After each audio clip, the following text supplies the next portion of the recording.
Food കഴിക്കുന്നതിന് മുമ്പിലുള്ള ഒരു ബുദ്ധിമുട്ട്, കഴിച്ചു കഴിഞ്ഞാലും പ്രശ്നം. ഇത് സാധാരണ നമ്മൾ കാണുന്നത് എപ്പോഴാണ്? സ്പൈസി ഫുഡൊക്കെ കഴിക്കുമ്പോഴാണ് കണ്ടുവരുന്നെങ്കിലും ചില ആൾക്കാർക്ക് ഈവൻ ഫ്രൂട്ട്സ് കഴിക്കുമ്പോൾ പോലും വരുന്നതായിട്ട് കാണുന്നുണ്ട്. ഗ്യാസ്ട്രൈറ്റിസ് എന്ന് പറയുന്ന ഒരു കണ്ടീഷൻ എന്താണ് ആക്ച്വലി? അസിഡിറ്റിയും ഗ്യാസ്ട്രൈറ്റിസും സെയിം ആണോ? ഹലോ ഫ്രണ്ട്സ്, ഞാൻ ഡോക്ടർ തൃഷ്ണ, സമത്വം വെൽനസിൻ്റെ ചീഫ് ഫിസിഷ്യനും മെഡിക്കൽ ഡയറക്ടറും, ട്രിവാൻഡ്രം. ഈ പുളിച്ചു തേട്ടുന്നു എന്ന് പറഞ്ഞൊരു പ്രശ്നം പലരെ അലട്ടുന്ന ഒരു കാര്യമാണ്. ഫുഡ് കഴിക്കുന്നതിന് മുമ്പിലുള്ള ഒരു ബുദ്ധിമുട്ട്, കഴിച്ചു കഴിഞ്ഞാലും പ്രശ്നം. അപ്പോൾ ഇതെന്താണ്? ഇത് ശരിക്കും പറഞ്ഞാൽ ഗ്യാസ്ട്രൈറ്റിസിൻ്റെ ഒരു വളരെ കോമൺ സിംറ്റമാണ്. എന്താണ്? റിട്രോസ്റ്റേണൽ ബേൺസ്. അതായത് നമ്മൾ ഭക്ഷണം കഴിക്കുന്നതിന് മുമ്പേ നമുക്ക് തോന്നാം, കഴിച്ചും കഴിഞ്ഞിട്ട് തോന്നാം. രണ്ടവസ്ഥയിലും നമുക്ക് നെഞ്ചെരിച്ചിൽ പോലെ വരാം. അപ്പം ഇത് സാധാരണ നമ്മൾ കാണുന്നത് എപ്പോഴാണ്? സ്പൈസി ഫുഡൊക്കെ കഴിക്കുമ്പോഴാണ് കണ്ടുവരുന്നെങ്കിലും ചില ആൾക്കാർക്ക് ഈവൻ ഫ്രൂട്ട്സ് കഴിക്കുമ്പോൾ പോലും വരുന്നതായിട്ട് കാണുന്നുണ്ട്. ഗ്യാസ്ട്രൈറ്റിസ് എന്ന് പറയുന്ന ഒരു കണ്ടീഷൻ എന്താണ് ആക്ച്വലി? അത് നമ്മുടെ വയറിനകത്ത് ഉള്ള ഇൻഫ്ലമേഷനാണ്. അസിഡിറ്റിയും ഗ്യാസ്ട്രൈറ്റിസും സെയിം ആണോ? അസിഡിറ്റി എന്ന് പറയുന്നത് ആസിഡ് സെക്രീഷൻ കൂടുന്നുണ്ട്. അപ്പോൾ അതുകൊണ്ട് ചിലപ്പോൾ നമുക്കൊരു അതിൻ്റെ ഒരു സിംറ്റമായിട്ട് പുളിച്ചു തികിട്ടലോ അല്ലെങ്കിൽ എന്താ പറയുക, ഒരു റിട്രോസ്റ്റേണൽ ബേൺസ്, നമുക്ക് നെഞ്ചെരിച്ചിലായിട്ട് വരാം. പക്ഷേ GERD, gastro oesophageal reflux disease എന്ന് പറയുന്നത് നമ്മുടെ ഈ ഗ്യാസ്ട്രിക് സെക്രീഷൻ തികിട്ടി നമ്മുടെ ഈസോഫേഗസിൽ വരികയും അതുകൊണ്ട് വളരെയധികം അസ്വസ്ഥതയും ഉണ്ടാകുന്നൊരു കണ്ടീഷനാണ്. ഇത് എന്തുകൊണ്ടുണ്ടാകുന്നു? രണ്ട് കാര്യങ്ങൾ ഇവിടെ സംഭവിക്കാം. ഒന്ന്, നമ്മുടെ സ്ഫിങ്ക്റ്റർ മസിൽസ്, അതായത് ഈസോഫേഗസിനെയും സ്റ്റമക്കിനെയും ഇടയ്ക്കുള്ളൊരു മസിലുണ്ട്, അതിൻ്റെ ഫങ്ഷൻ നോർമലായിട്ട് നടക്കുന്നില്ലെങ്കിൽ ഇത് പുളിച്ച് തികട്ടി വരാം. പിന്നെ ചില ആൾക്കാർക്കെങ്കിലും ഒരു സ്വഭാവമുണ്ട്, ഭക്ഷണം കഴിച്ചു കഴിഞ്ഞാൽ ഉടനെ മലന്ന് കിടക്കും. അത് ഒട്ടും പറ്റില്ല. കാരണം മലന്ന് കിടക്കുമ്പോൾ നാച്ചുറലി ഈ മസിൽസ് റിലാക്സ്ഡ് ആവും, പുളിച്ച് അല്ലെങ്കിൽ തികട്ടി വരാനുള്ള ചാൻസസ് കൂടുതലാണ്. അപ്പം ഗ്യാസ്ട്രൈറ്റിസിന് നമുക്ക് വീട്ടിൽ ചെയ്യാൻ പറ്റുന്ന കാര്യങ്ങൾ എന്താണ്? ഫസ്റ്റ് തിങ് തന്നെ ഈ പറഞ്ഞ കണക്ക് നമ്മൾ വയറ് കഴിക്കുമ്പം നമ്മൾ വയറ് നിറച്ച് കഴിക്കണ്ട. നമ്മളൊരു ഹാഫ് ക്വാണ്ടിറ്റി, അതായത് നമ്മുടെ വയറ് പകുതി നിറയുന്നവരെ കഴിക്കുക. പിന്നെ ഒരു 1/4 നമ്മൾ വെള്ളത്തിന് വേണ്ടി സ്പേസ് ഇടുക. ഒരു 1/4 നമ്മൾ കാറ്റ്, അതായത് ഈ ഫുഡിൻ്റെ ഡൈജഷൻ നടക്കാൻ വേണ്ടിയിട്ട് കുറച്ച് സ്പേസ് ഇടുക. അപ്പം സാധാരണ നമുക്ക് എന്താ പറ്റും? നമ്മൾ വയറ് നിറച്ച് കഴിച്ചാലും നമുക്കൊരു സെറ്റൈറ്റി ഫീലിംഗ്, നമ്മൾ കഴിച്ചു എന്നൊരു ഫീലിംഗ് വരുള്ളൂ. അത് നമ്മുടെ ഒരു ടെൻഡൻസിയാണ്. കാരണം ഈ വയറെന്ന് പറയുന്നത് ഒരു മസ്കുലർ ഓർഗനാണ്, ഒരു ഷേപ്പ് മസ്കുലർ ഓർഗൻ. അപ്പോൾ അത് എത്ര വികസിക്കാൻ പറ്റുന്നോ അതിന് വികസിക്കാൻ പറ്റും. പക്ഷെ നമുക്ക് വേണ്ടത് എന്താണ്? ഇത് വികസിപ്പിക്കുക എന്നുള്ളതാണ്. ഇതിൽ ആവശ്യത്തിന് നിറഞ്ഞാൽ മതി. ഡൈജഷൻ പ്രോപ്പറായിട്ട് നടക്കണം എന്നുള്ളതാണ്. നമ്മൾ കഴിക്കുന്ന ഭക്ഷണം അത്യാവശ്യം ഈ നമ്മുടെ ആസിഡിൻ്റെ കൂട്ടത്തിൽ മിക്സായി അതിലെ ഡൈജഷൻ പ്രോപ്പറായിട്ട് നടക്കണം. മാക്രോ ന്യൂട്രിയൻസ്, അതായത് കാർബോഹൈഡ്രേറ്റ് ആയിക്കോട്ടെ, ഫാറ്റ് ആയിക്കോട്ടെ, പ്രോട്ടീൻ ആയിക്കോട്ടെ, ഇതെല്ലാം ഡൈജസ്റ്റ് ചെയ്ത് നമുക്ക് ശരീരത്തിലേക്ക് വലിച്ചെടുക്കാൻ സാധിക്കണം എന്നുള്ളതാണ്. അപ്പം ഗ്യാസ്ട്രൈറ്റിസിൻ്റെ ഈ പറഞ്ഞ കണക്ക് നമ്മുടെ ഒരു പോസ്ചർ നമുക്ക് ഇമ്പോർട്ടൻറ്റ് കാര്യം. ചില ആൾക്കാരുണ്ട് ഫുഡ് കഴിച്ച ഉടനെ മുമ്പോട്ട് കുനിയുന്നത്. ഇതിൻ്റെ ഒന്നും ആവശ്യമില്ല. പണ്ടത്തെ ആൾക്കാരൊക്കെ ഓർമ്മയില്ല, ഉച്ചയ്ക്ക് ഊണ് കഴിഞ്ഞാൽ കാലൊക്കെ നീട്ടി ചാരി കസേരയിലിരിക്കും. അപ്പം മലന്ന് കിടക്കണ്ട നമുക്ക്, പക്ഷേ ചാരിയൊക്കെ ഒന്ന് റിലാക്സ് ചെയ്യുന്നതുകൊണ്ട് കുഴപ്പമില്ല. സെക്കൻഡ് തിങ് നമുക്ക് ചെയ്യാൻ പറ്റുന്നതെന്ന് വെച്ചാൽ, ഈ അസിഡിറ്റി ഉള്ള ആൾക്കാർക്ക് സാധാരണ 2 സിറ്റുവേഷൻ നടക്കാം. ഒന്ന്, വിശപ്പുള്ളപ്പോഴായിരിക്കും നമുക്കൊരു ഡിസ്കംഫർട്ട്, ചിലപ്പോൾ വയറുവേദന വരും, അല്ലെങ്കിൽ ഭക്ഷണം കഴിച്ചു കഴിഞ്ഞിട്ട് വയറുവേദന വരാം. യൂഷ്വലി ഭക്ഷണം, അതായത് എംപ്റ്റി സ്റ്റമക്കിൽ വയറിൽ ഭക്ഷണം ഇല്ലാത്തൊരു സമയത്ത് വയറുവേദന വരുന്നത് മിക്കവാറും ഗ്യാസ്ട്രിക് അൾസറിൻ്റെ ഒരു ലക്ഷണമാണ്.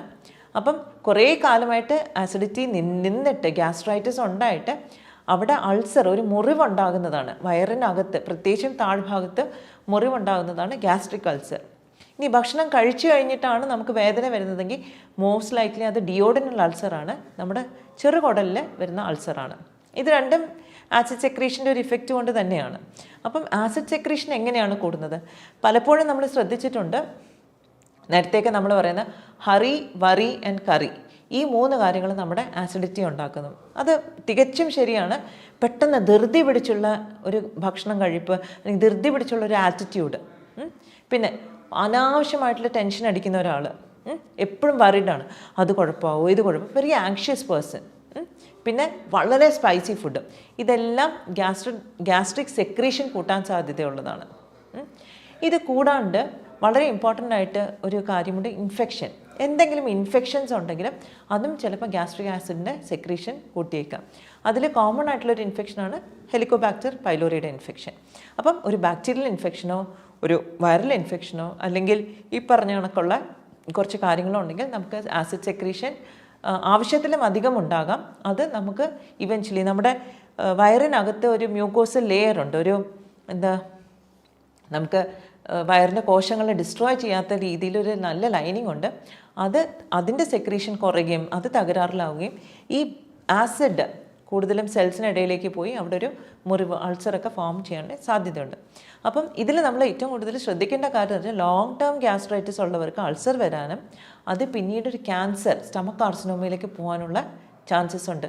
ഇതൊരു മുറിവാണ്, ആ മുറിവ് ഉണങ്ങാതെ അത് കൂടുതൽ ഡാമേജ് വന്ന് അത് ഒരു ക്യാൻസറസ് ആയിട്ട് മാറാനുള്ള സാധ്യതയുണ്ട്. അതുകൊണ്ട് തന്നെ it's very important that we correct this problem. അപ്പോൾ ഗ്യാസ്ട്രൈറ്റിസ് നമുക്ക് എങ്ങനെ കറക്റ്റ് ചെയ്യാം? ഇപ്പോൾ അൾസറൊക്കെ ആണെങ്കിൽ ഡെഫിനറ്റ്ലി നമുക്കൊരു തണുത്ത പുളിക്കാത്ത തൈരോ അല്ലെങ്കിൽ തണുത്ത പാലൊക്കെ കുടിച്ചു കഴിഞ്ഞാൽ നമുക്ക് ഉടനെ തന്നെ നമുക്കൊരു ഇൻസ്റ്റൻറ്റ് റിലീഫ് കിട്ടും. പക്ഷെ അത് മാത്രം മതിയോ? ഡെഫിനറ്റ്ലി പോരാ. നമ്മുടെ ഒരു കുമ്പളങ്ങ നീരൊക്കെ കുടിക്കുന്നത് നമ്മുടെ ഗ്യാസ്ട്രൈറ്റിസിനെ നമുക്ക് കൺട്രോൾ ചെയ്യാനായിട്ട് ഹെൽപ്പ് ചെയ്യും. പക്ഷേ ഇതിലെല്ലാത്തിലും ഞാൻ പ്രത്യേകം എടുത്തു പറയുന്നു, നമ്മളിപ്പോൾ എല്ലാ വയറിൻ്റെ ഡിസ്കംഫർട്ട് അല്ലെങ്കിൽ ഇൻഡൈജഷൻ നമുക്ക് ഗ്യാസ്ട്രൈറ്റിസ് ആണെന്ന് പറയാൻ പറ്റില്ല. ചിലതൊക്കെ ആസിഡ് സെക്രീഷൻ കുറവുള്ളതുണ്ട്. നമുക്ക് ഈ വയറ് വീർത്ത് കിട്ടുന്നതൊക്കെ ഒരുപക്ഷെ ഹൈപ്പോ ആസിഡിറ്റി ആയിരിക്കും, ആവശ്യത്തിന് ആസിഡ് ഇല്ലാത്തതിൻ്റെ ഒരു ലക്ഷണവും ആകാം. അപ്പോൾ അത് തിരിച്ചറിഞ്ഞിട്ട് വേണം നമ്മൾ എന്താണ് ചെയ്യേണ്ടതെന്ന് തീരുമാനിക്കാൻ. പിന്നെ ഇപ്പം നമ്മൾ സാധാരണ കറക്റ്റ് ടൈമിൽ ഫുഡ് കഴിക്കുക, അത് ഇമ്പോർട്ടൻ്റ് ആണ്. പക്ഷെ അഥവാ നമുക്ക് കഴിക്കാൻ പറ്റുന്നില്ലെങ്കിൽ നമുക്ക് നല്ല തണുത്ത വെള്ളം സിപ്പ് ചെയ്യുന്നത് നമുക്ക് ഈ ആസിഡിറ്റിയുടെ സിംറ്റംസ് കുറയ്ക്കാനായിട്ട് നമ്മളെ ഹെൽപ്പ് ചെയ്യും. ഇത് വളരെ സിമ്പിളാണ്. ആസിഡ് എന്ന് പറഞ്ഞാൽ ഭയങ്കര തിളയ്ക്കുന്ന ഒരു ദ്രാവകമാണ്. അതിൻ്റെ പുറത്തോട്ട് തണുത്തോട് ഒഴിച്ച് കഴിയുമ്പോൾ നാച്ചുറലി ഇറ്റ് വിൽ ഗെറ്റ് സബ്സൈഡഡ്. പിന്നെ പഴം ബേസ്ഡ് ആയിട്ടുള്ള മിൽക്ക് ഷേക്സും തണുത്ത അതൊക്കെ കഴിക്കുന്നത് നമ്മുടെ അസിഡിറ്റി കുറയ്ക്കാനായിട്ട് നമ്മളെ സഹായിക്കും.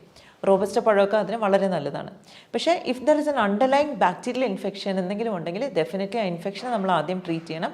എന്നിട്ട് വേണം നമ്മൾ ബാക്കി, അതാണ് അതിൻ്റെ മെയിൻ കോസ്. അപ്പോൾ അതിനെ കറക്റ്റ് ചെയ്യുമ്പോൾ തന്നെ നമുക്ക് ഗ്യാസ്ട്രൈറ്റിസ് സിംറ്റംസ് കുറയും.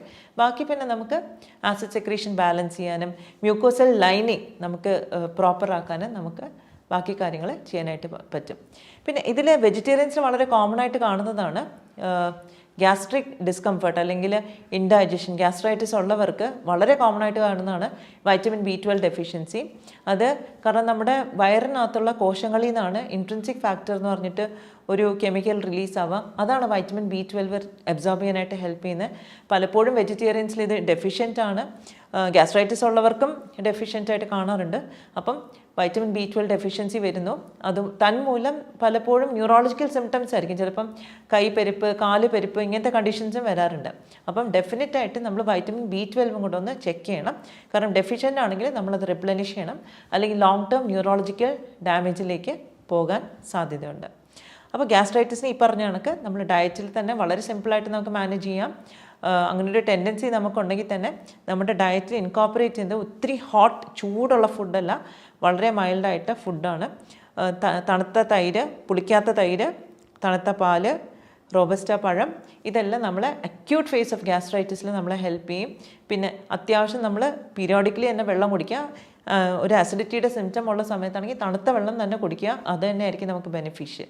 പിന്നെ അൾസർ അങ്ങനത്തെ കേസസ് ഉണ്ടെങ്കിൽ കുറച്ചുകൂടെ കെയർഫുള്ളായിട്ട് ഇത് മാനേജ് ചെയ്യണം. അൾസർ ആണെങ്കിൽ that means it's A long term gastritis.